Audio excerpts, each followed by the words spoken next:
Autentický 11-ročný melasový rum Alexandra Gabriela Planterei Terravera Single Vintage Mauritius 2013. Fľašu do recenzie poskytol Akan Premium Spirits a e-shop Alko 90. Ďakujem. Tento rum patrí do série Terravera ročníkových rumov z celého sveta. Alexander Gabriel sa tu snaží zachytávať terroir, rozmanitosť, kultúru a osvedčené výrobné metódy týchto osobitých regiónov. Ako sa vyrába? V najstaršej destilérii na ostrove Medin, založenej v roku 1926, sa 2 dni fermentovaná melasa destiluje na kolóne a rum na západnom pobreží Maurícia zreje tropicky 9 rokov v 200-litrových sudoch po bourbóne. Po prevoze do Francúzska sa rum finišuje 2 roky v oblasti Cognac kontinentálnym zrením v 400-litrových ex-ferrand Cognac sudoch. Master blender pridáva 4,5 g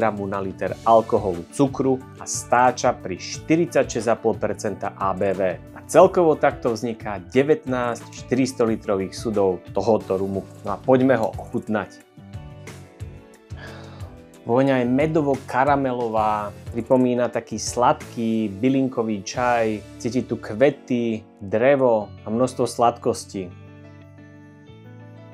Chuť je jemne korenená, sem tam na jazyku trošku popichá a opäť tu cítiť drevo a bylinky, sladkosť trstinového cukru, nezrelé banány, rozienka. Záver je korenistý, prevládajú bylinné chute a doznieva medová sladkosť. Keď som pred pár mesiacmi ochutnával vzorku, za ktorú ďakujem Alexandre, bol som mierne sklamaný. No opätovné ochutnávanie rumu je zjavne taktiež matka múdrosti. Rum Planterei Single Vintage Mauritius 2013 nemá tak robustné telo ako staré Trinidady, Guajany či Jamajky, no pije sa proste dobre. Je jemne sladký, skôr ľahký, oddychový, nekomplikovaný a sadne aj rumovým začiatočníkom. Menším mínusom je výraznejšia korenitosť. Zákazníkovi ponúkne maximálne transparentný výrobný proces, krásnu fľašu s pestrou etiketou a krabicou za priateľnú cenu, takže sa hodí aj ako darček. Daj mi do komentárov vedieť, či máš rád single casky alebo single vintage rumy tejto značky.